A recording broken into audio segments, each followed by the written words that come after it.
x of t is a stationary random process with autocorrelation function Rx of tau equal to e power minus pi tau square. This process is passed through the system shown below. The power spectral density of the output process y of t is. First of all, what is power spectral density? We should understand. See, if x of t is a signal,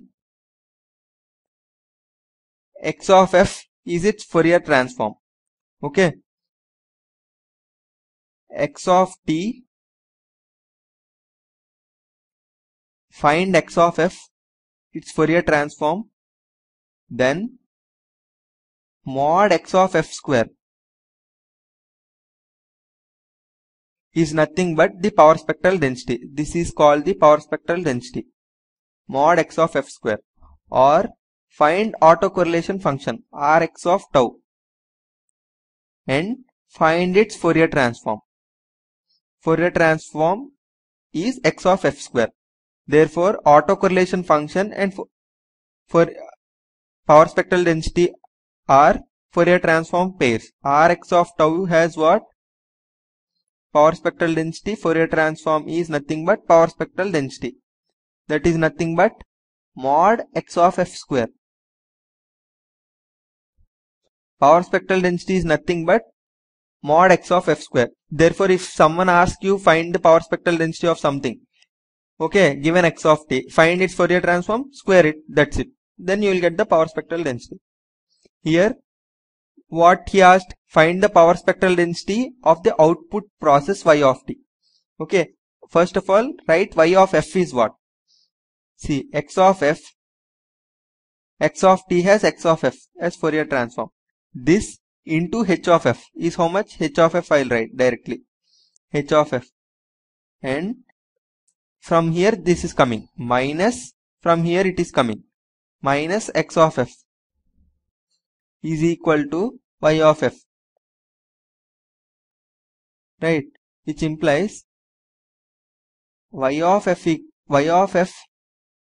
by x of f is how much?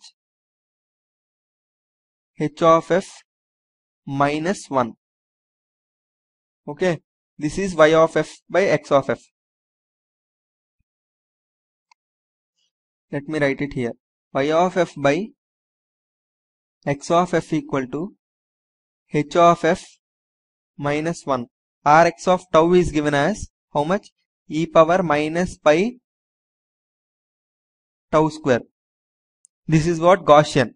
For Gaussian, the Fourier transform pair is nothing but the same thing. It has power spectral density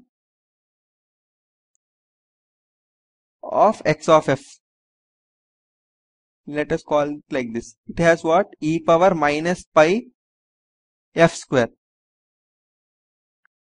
Therefore, first of all, this is okay.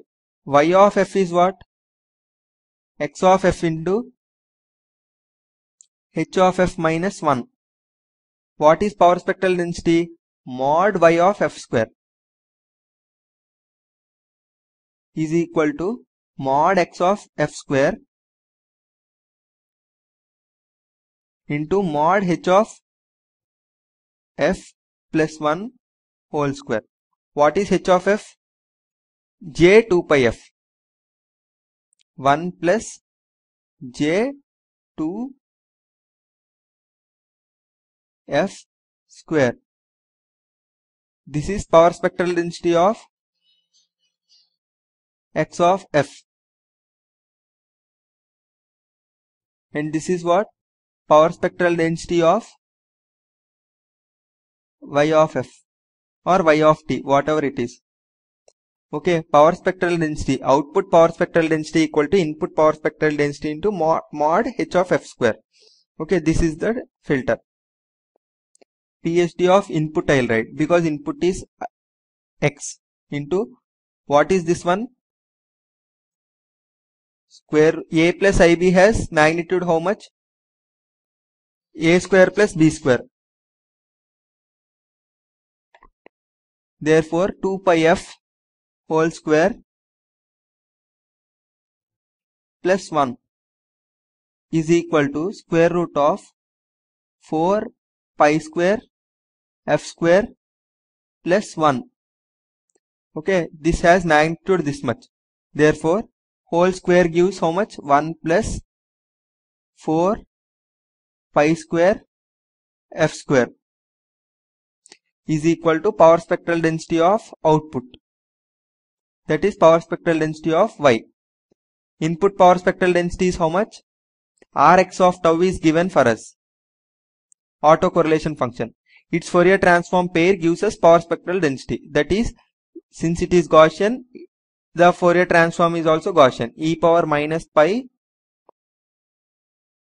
f square into 1 plus 4 pi square f square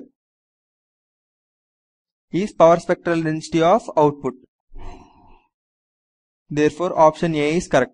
1 plus 4 pi square f square into e power minus pi f square. Here it is minus, so wrong. And this is not the power spectral densities. Okay. Or you can directly solve it like this. Rx of tau is given. Therefore, power spectral density of input is known. Since Fourier transform pair is e power minus pi f square.